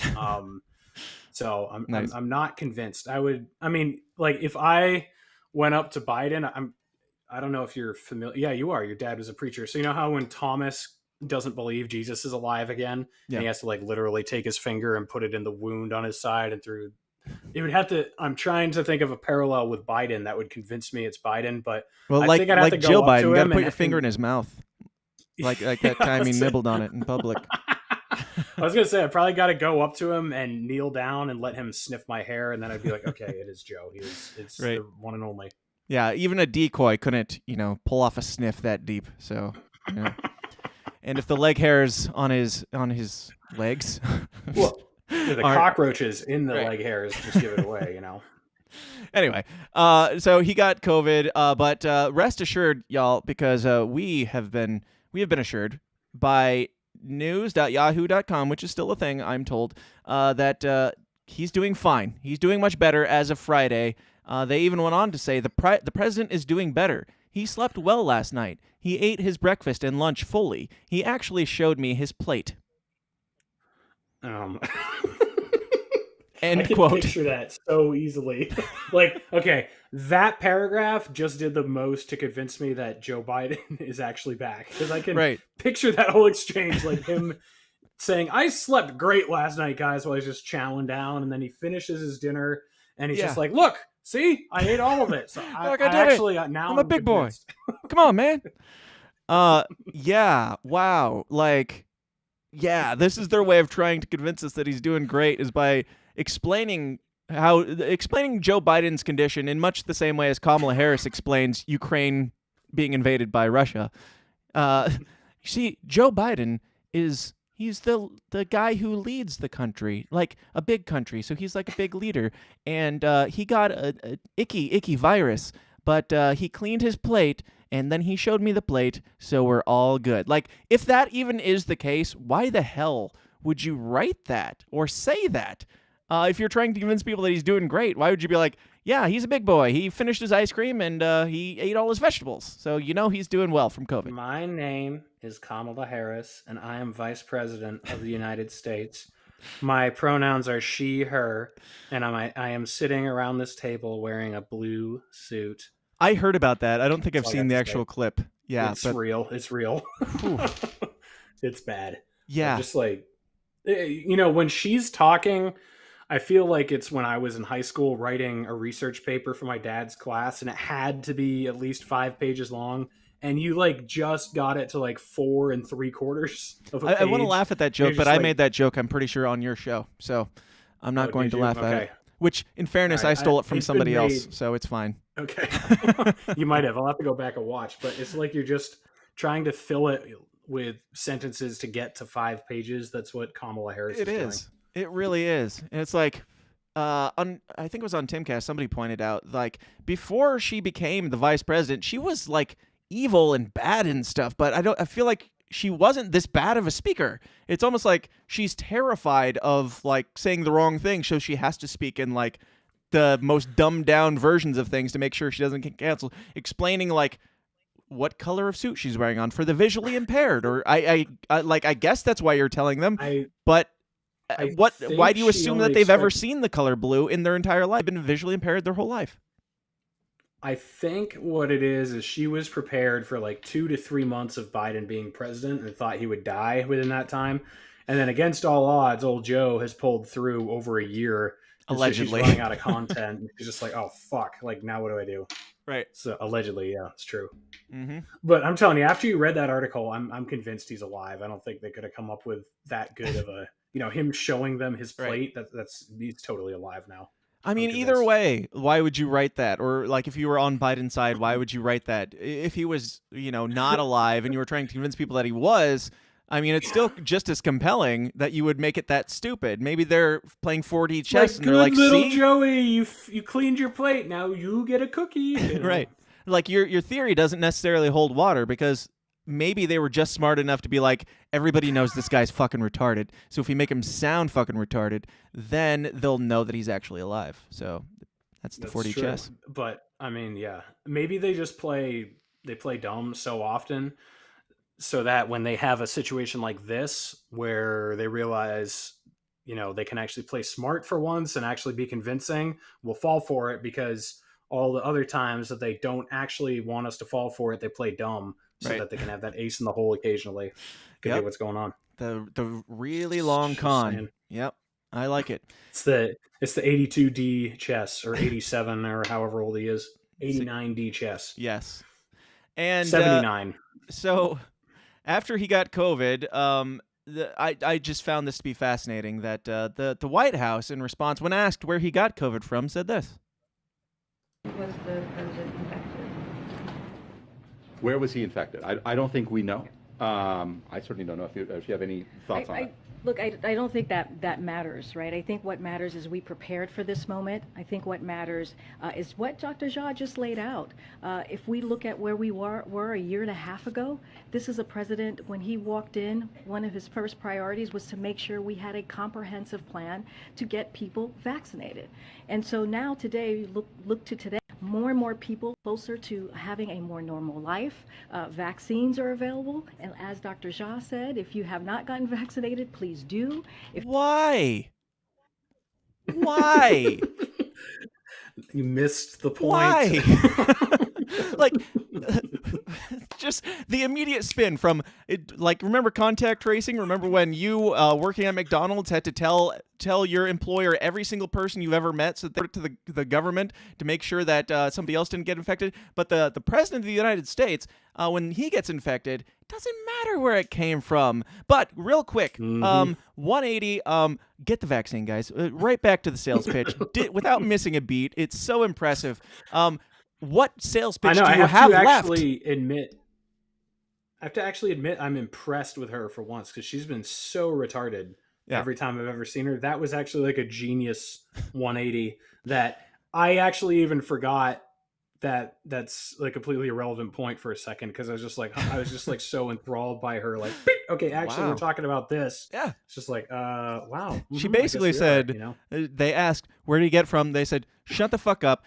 Get your vaccine, kids. You can, within the womb now, you can get your fetuses vaccinated, guys. It'll help. It's like, at this point, the level of, like, delusion that you'd have to be under. The president, who it's a what was it? An illness or it's a pandemic of the unvaccinated. He just got it. Mm-hmm. He's had all the boosters, allegedly. Fauci did too. Got COVID. Like, it's not stopping anybody from getting COVID. The biggest salesman ever have gotten this now and probably spread it with other people, and all the rules don't apply to them still, because contact tracing is irrelevant, but it doesn't stop it, or allegedly, hypothetically. I love the vaccine. I think it's great, but in this book I read, it said it doesn't stop the spread, it doesn't stop you from getting it, and also, which I think might be even the most important part, this is from WSJ.com, so you know it's legit. Think you've never had COVID-19? Think again. Most people have been infected with the virus. Epidemiologists say, even if some don't realize it. So the most deadly pandemic ever. Whether you've gotten the vaccine... may or may not realize you caught the deadliest disease ever. Whether you got the vaccine or not, you might have had this. So we don't even know. Like, you're telling us straight up that if you had it, you might not have even known that you had it. And so we like, even their tracing means absolutely nothing. If it's so minuscule for some people, I mean, sure, it's bad for others, but if it's so minuscule that you might not know that you had it, then like, they've got absolutely nothing left. But they're still pushing masks currently. The masks are kicking back in, and they're pushing vaccines younger and younger when they are defeating their own statements from like 3 weeks ago. Any thoughts, Reed? Oh, I'm frozen. You summed it up pretty good there. I mean, it's a good place to freeze. It's only effective if you're as quick with the 180 as she was, because if you have like 2 seconds to talk about it, then what's going on here? I'm confused. I'm having technical issues, but continue. The system is down. The system is down. Yeah, I think the only way that it works is when you have a quick 180 like she did. I forgot her name already, but the gay black woman press secretary. What's her name? Her name is...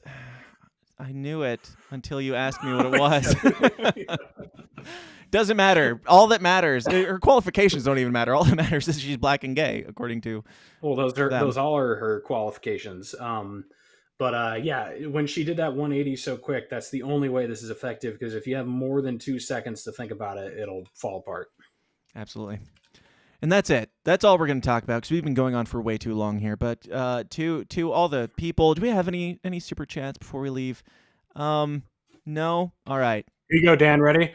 Tap water. It's the best. See all that top water in there? It's delicious. See it? Yum. Yum. So Don't die. Water, guys. Don't die of dehydration because you're too stupid to drink water, kids. Make sure you drink that delicious fluoride. But, yeah. I don't know. Final thoughts, not plugs, just final thoughts. We're not done here entirely, but final thoughts. Everything that we've talked about today, we've gone on a bit of a rabbit trail. Some would say maybe a pipeline or something. I don't know where we've ended up here, but no, pipeline is way too fucking straight for where we went. We were, unless it was built by the French or something. It's like I don't even know what that means, but it was just like all over the place. Yeah, I think. There were a lot of left-wing infiltrators into the libertarian movement under the Trump administration. Yeah. And I think during the last several months, there's been a lot of right-wing infiltrators into the libertarian movement who are being outed by things like fentanyl and going to war with China. So I don't think we should lose hope. What's that? You gonna name names?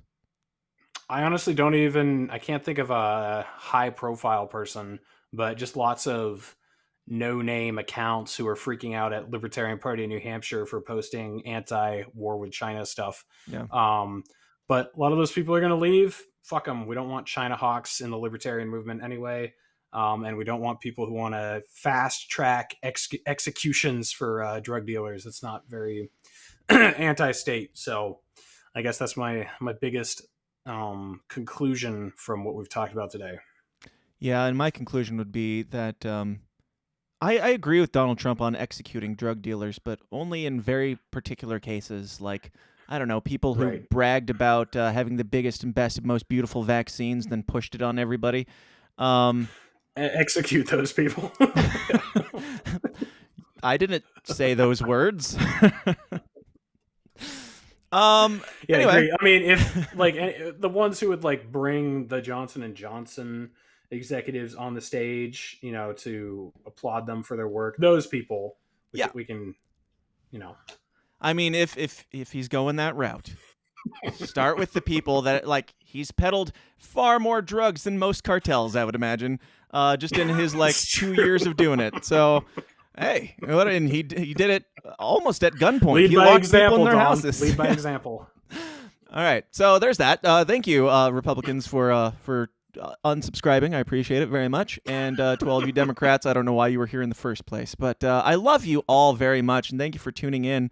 Reed, thanks for being here and doing this finally. I'm glad we could finally, pair up for a good news roast. But tell people about yourself one more time, where people can find you, any places that you aren't kicked off of at this point. Yeah, so I'm only kicked off of Twitter right now. So you can follow me from my Linktree. If you just go to Linktree Reed Coverdale, I'm the only one on there, and I have all my sites listed, but I'm mostly on YouTube and Odyssey, and then you can follow my podcast in audio format on Spotify, Apple Podcasts, Podbean. Just search Naturalist Capitalist. I'm the only one. I'm the only Reed Coverdale and the only Naturalist Capitalist. So if you just Google Reed Coverdale Naturalist Capitalist, you'll find all my stuff. It's pretty easy. Right on, man. Well, we are going to jump over into the after party now, and Reed is welcome to stick around as long as he wants, and that's not going to work. You can just watch my frozen face for the rest of this. Reed is welcome to stick around for as long as he wants, but yeah, we're going to keep the party going and do some more shit here. But yeah, go join the Downers Club, like, share, and subscribe and all the stupid things. Whatever. TheSystemsDown.tv is the main place to get all the information on this show and like and support and all that stuff. So join the Downers Club, and we're going to jump over there in just a moment. And what do we have on the docket here? Let's see. For the Downers Club episode, we're going to be talking about cannibalism, literal and metaphorical. We're going to be talking about Marjorie Taylor Greene's Christian nationalism. So that'll be fun with Reed, obviously, since he's obviously a Christian nationalist. He left for a second, probably to pee. He didn't know that we take a pee break, but we'll keep talking about him. We're going to be talking about Hollywood racism and Hollywood cannibalism as well. We're going to be talking about some communist dreams and so much more, and we'll do it as long as Reed's around. And if Reed leaves to get... Hold on. If Reed leaves to get his beautiful tap water... tap water, guys, it's the best. He's geared up and ready to go. But guys, yeah, join patreon.com/thesystemsdown, and we will see you on the other side. Until next time, question everything, stay uncomfortable, and we'll see you. Welcome to the system, everyone's a victim. Doesn't matter if you're black or white, it hates you all. Here inside the system, violence is a symptom. Fighting for what's right, but somehow everyone is wrong.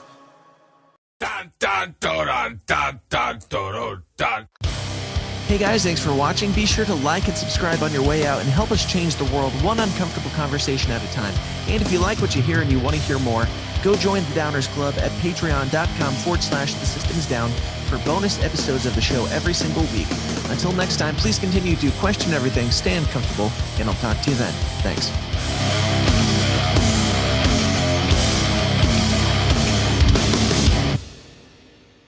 This has been a Goulash Media production.